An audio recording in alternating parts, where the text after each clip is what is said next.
Hello everyone, তো আশা করি সবারই পড়াশোনা ভালোই চলছে। তো দেখো, আজকে হচ্ছে যে টপিকটা আলোচনা করা হবে, এটা ক্লাস 10-এর ভৌতবিজ্ঞানের 8 চ্যাপ্টারটা যে আছে আয়নীয় ও সমযোজী বন্ধন, সেই চ্যাপ্টারের প্রশ্ন উত্তর নিয়ে। তো চলো শুরু করা যাক। তো 1 নম্বরে যেটা প্রশ্ন আছে যে রাসায়নিক বন্ধন কত প্রকারের ও কি কি হয়, তো এটা অ্যান্সারটা হয়ে যাচ্ছে 2 প্রকারের, যথা আয়নীয় বা তড়িৎযোজী বন্ধন আর একটা হচ্ছে সমযোজী বন্ধন। এবার যেটা 2 নম্বরে প্রশ্ন আছে যে আয়নীয় যৌগের ধর্মগুলি লেখো, যে আয়নীয় যৌগগুলো আছে তাদের কয়েকটা ধর্ম আছে বা বৈশিষ্ট্য, সেগুলো আর কি। তো প্রথমটা দেখো যে ভৌত অবস্থা। এখানে বলা আছে যে আয়নীয় যৌগগুলো যে আছে এদের স্বতন্ত্র অণুর অস্তিত্ব নেই, এগুলি হচ্ছে ক্যালাস রূপে অবস্থান করে। আর আয়নীয় যৌগগুলো যে আছে এদের গলনাঙ্ক উচ্চ হয়। আর তড়িৎ পরিবাহিতা হচ্ছে দেখো গলিত বা জলীয় দ্রবণে হচ্ছে তড়িৎ পরিবহন করতে পারে, মানে সাধারণ অবস্থায় তড়িৎ পরিবহন করতে পারে না, কিন্তু জলের সঙ্গে মিশিয়ে বা গলিত অবস্থায় আর কি তড়িৎ পরিবহন করতে পারে। এবার যেটা 3 নম্বরের প্রশ্ন আছে, দেখো যে অষ্টক সূত্রের ব্যতিক্রম মৌলগুলোর নাম হচ্ছে হাইড্রোজেন, লিথিয়াম আর বেরিলিয়াম। যেটা 4 নম্বরের প্রশ্ন, খুবই ইম্পর্টেন্ট প্রশ্ন, এটা হচ্ছে টেস্ট পেপারে তোমাদের ঘুরবেই ঘুরবে এই প্রশ্নটা, যে অষ্টক সূত্রের ব্যতিক্রম যৌগটির নাম লেখো। তো এটা হয়ে যাচ্ছে LiH, মানে লিথিয়াম হাইড্রাইড। এই যে যৌগটা আছে এটা হচ্ছে অষ্টক সূত্রের ব্যতিক্রম যৌগ। এবার দেখো যেটা 5 নম্বরের প্রশ্ন আমাদের কি আছে, যে তড়িৎযোজী যৌগ উৎপন্ন হওয়ার শর্তগুলি লেখো। তো এটা অ্যান্সারটা হচ্ছে যে ক্যাটায়ন সৃষ্টিকারী মৌলটির যোজক ইলেকট্রন সংখ্যা হওয়া উচিত 1, 2 বা 3। ঠিক আছে। এবার যেটা অ্যানায়ন সৃষ্টিকারী মৌল আছে সেটা যোজক ইলেকট্রন সংখ্যা হওয়া উচিত 5, 6 বা 7। মানে যে ইলেকট্রনটা দিবে যে মৌলটা, তার হচ্ছে লাস্টের কক্ষপথের ইলেকট্রন কটা হওয়া উচিত, একটা, দুটা অথবা 3টা।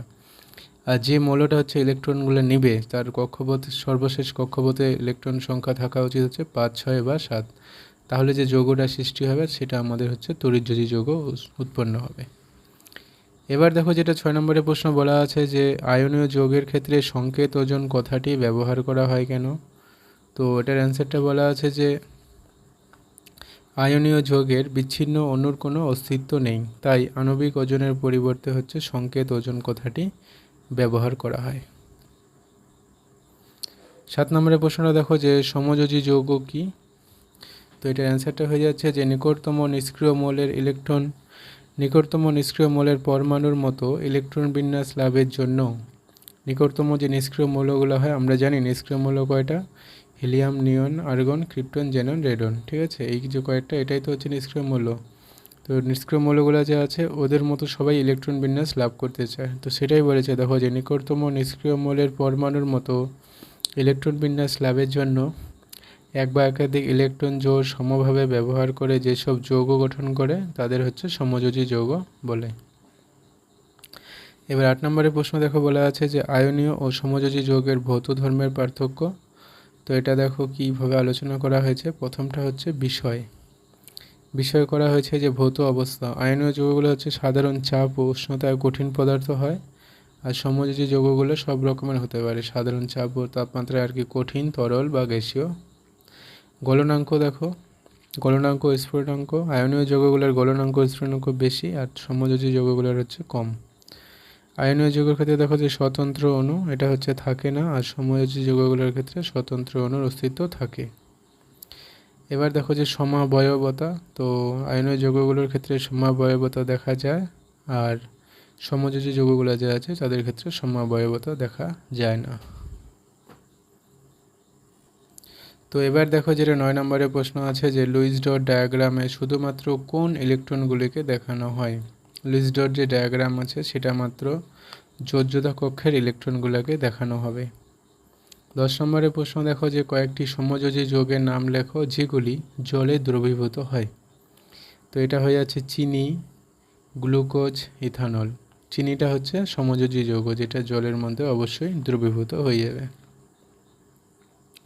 এরপরে দেখো যেটা 11 নম্বরের প্রশ্ন আছে, যে কোন অণুর লুইস ডট গঠন অঙ্কন করা সম্ভব নয়। তো এটা হয়ে যাচ্ছে অক্সিজেন অণু, O2 অণু যে আছে সেটা প্র্যাকটিক্যালি যে অণুটার গঠনটা দেখানো হয় সেটা হচ্ছে লুইস ডট গঠন অঙ্কন করা সম্ভব নয়।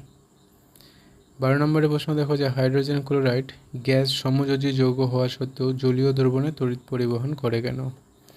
তো আমরা জানি যে এটা কিন্তু হাইড্রোক্লোরিক অ্যাসিড যদি তরল পদার্থ হয় HCl-টা, হ্যাঁ, তার যদি HCl-টা তরল পদার্থ না হয় তাহলে এটা গ্যাসটাকে বলা হয় হাইড্রোজেন ক্লোরাইড। তো এটা হচ্ছে সমযোজী যৌগ, কিন্তু তাও আবার জলীয় দ্রবণে হচ্ছে তড়িৎ পরিবহন করে। তো অ্যান্সারটা দেখো কি বলা আছে যে HCl প্লাস H2O, অ্যারো দিয়ে বলা আছে H3O plus plus Cl minus. সুতরাং HCl গ্যাস জলীয় দ্রবণে আয়নিত হয়ে হাইড্রোক্সিনিয়াম আয়ন ও ক্লোরাইড আয়ন উৎপন্ন করে, তাই জলীয় দ্রবণে হচ্ছে তড়িৎ পরিবহন করে। 13 নম্বরে প্রশ্ন দেখো যে ধ্রুবীয় দ্রাবক ও অধ্রুবীয় দ্রাবকের নাম লেখো। তো ধ্রুবীয় দ্রাবক হচ্ছে জল, চেনা পরিচিত, আর অধ্রুবীয় দ্রাবক হচ্ছে কেরোসিন, বেনজিন ইত্যাদি। 14 নম্বরে প্রশ্ন দেখো যে সমযোজী ত্রিবন্ধন দেখা যায় কোন মৌলটির ক্ষেত্রে। সমযোজী ত্রিবন্ধন দেখা যায় একমাত্র নাইট্রোজেন যে মৌলটা আছে তার ক্ষেত্রে। তো এটা হয়ে গেল হচ্ছে এই চ্যাপ্টারের অল ডিটেলস কোশ্চেন। তো তোমরা যদি পরে জানতে চাও যে লুইস ডট ডায়াগ্রামটা এঁকে দেখাও, তারপরে আমি পরের ভিডিওতে আনবো, ঠিক আছে। তো যাই হোক, আজকের এই ভিডিওতে এই পর্যন্তই, দেখা হচ্ছে নেক্সট ভিডিওতে।